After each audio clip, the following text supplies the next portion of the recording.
The daughter of the richest man fell ill with the most severe strange disease, and this disease could only be treated with the first doctor's acupuncture technique. Coincidentally, the female doctor had recently been studying his technique, so she wanted to try it herself. With the first needle, the girl on the bed indeed got much better. But when she started the second needle, she was stopped by the caregiver nearby, and he warned her that if she continued, the girl would die. But no one would believe the words of a mere caregiver. Little did they know that the man before them was not just a simple caregiver, because he was the legendary first doctor. 3 years ago, while trying to save his own father, he was framed by his student Jack.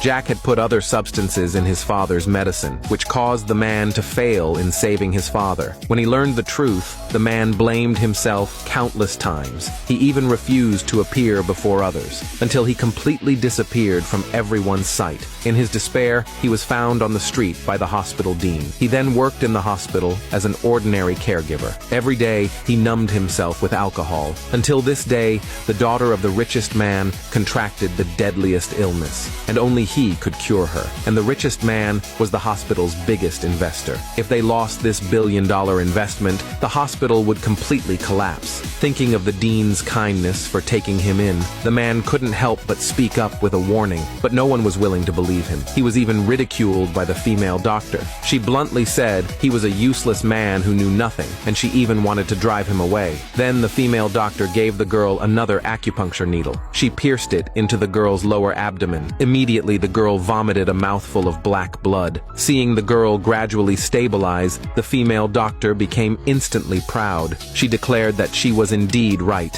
and then she began mocking the man, saying he was not worthy of advising her. The man helplessly sighed. Regretfully, he said the girl's condition had worsened. Soon, the girl would suffer a backlash. Then he accurately described the symptoms that the girl would soon show. He stated bluntly that she would fall into shock within 1 minute. Just at that moment, the girl on the bed suddenly woke up. She successfully called out to her father. Seeing that the girl had awakened, the female doctor became even more proud. But the man couldn't help but shake his head. He bluntly said the female doctor's needles earlier had only forcibly jolted the girl awake. The girl would soon suffer a backlash. As soon as he finished speaking, the machine by the bed began to beep urgently. The girl also started convulsing, until she could no longer endure the pain and truly fell into shock. Seeing his daughter in shock, the richest man immediately placed all the blame onto the female doctor. He furiously accused her and demanded an explanation from her. But the female doctor, not understanding the situation, shifted the blame onto the man.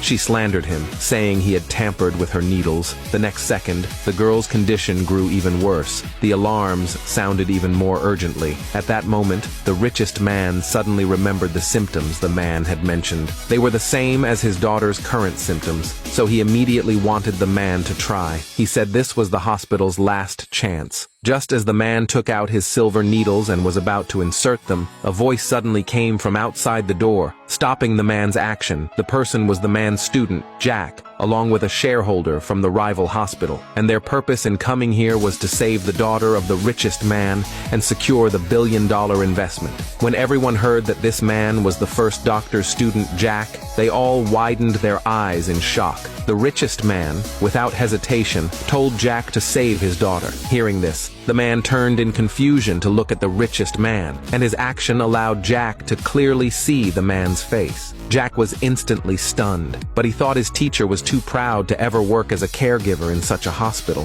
He believed they just looked alike, unaware that the man before him was indeed his teacher. At that moment, the girl's condition grew even more critical. Jack shoved the man aside. He only briefly examined the girl's condition, then took a glowing stone from his pocket. Under everyone's astonished gaze, a golden light flew out from the stone and landed on the girl. Just as Jack was about to insert the needle into the girl, the man suddenly spoke. He wanted to stop Jack. He said if Jack inserted this needle, the girl would completely fall into a coma, but his action was stopped by several people. The man could only watch as Jack inserted the needle into the girl's forehead, but the next second, the girl began struggling violently, and Jack suffered a massive backlash. The richest man looked at his unconscious daughter and couldn't suppress his anger. He declared that Jack was nothing but trash and could never cure his daughter. At this moment, the nurse also noticed the girl's life slipping away. Even the female doctor beside them confirm the news of the girl's death, but the man wanted to try saving the girl once again. So he ignored everyone's attempts to stop him and walked to the girl's side. He used his own life magic to conjure 3 golden needles and inserted them into the girl at the same time. The girl instantly regained her breathing. Everyone looked at the scene in shock and couldn't help but start doubting the man's true identity.